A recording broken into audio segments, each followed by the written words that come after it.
नाशिकमध्ये महायुतीत बंडखोरी झाली आहे। शिवसेनेचे उमेदवार नरेंद्र दराडे यांच्या विरोधात महायुतीतून आव्हान मिळत आहे। भाजपच्या गणेश गित्तेंनी अपक्ष उमेदवारी दाखल केलाय, तर गोकुळ गित्तेंनीही अपक्ष उमेदवारी अर्ज दाखल करत शिवसेनेची डोकेदुखी वाढवली आहे। विशेष म्हणजे काही दिवसांपूर्वीच अर्ज दाखल करणाऱ्या गणेश गित्ते यांनी मालेगावच्या मुस्लिम पक्षाच्या नगरसेवकांना सूचक अनुमोदक बनवून नवा उमेदवारी अर्ज दाखल केलेला आहे।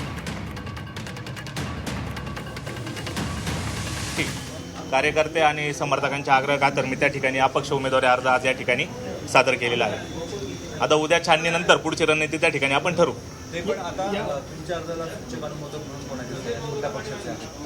ते आपल्याला कळेलच ना, अर्जासोबत आपल्याला माहिती कळेलच उद्या छाननीनंतर कोणी कोणी माझ्या अर्जावर सह्या वगैरे केले।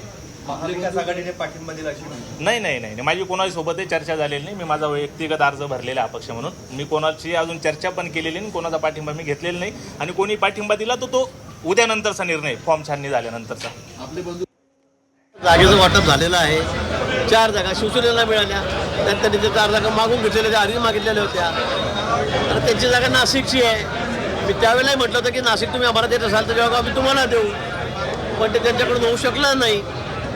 त्यांना एकनाथजींनी संमती दिली नाही, त्यामुळे मग ही जागा आम्हाला सोडता आली नाही। संख्येचं गणित त्याच्यामध्ये होतं आणि म्हणून मग आता ही जागा भाजपच्या वाटेला आलेली आहे। आम्ही एकत्रितपणे सगळेजण मिळून काम करू। महायुतीच्या माध्यमातून शिवसेनेचे माननीय नरेंद्र दराडेजी यांना उमेदवारी देण्यात आलेली आहे। महायुतीच्या जागा वाटपमध्ये ही जागा शिवसेनेला मिळाली आणि महायुतीच्या सर्व नेते मंडळी लोकप्रतिनिधींच्या उपस्थितीमध्ये महायुतीचे उमेदवार नरेंद्र दराडेंचा फॉर्म या ठिकाणी भरण्यात आलेला आहे।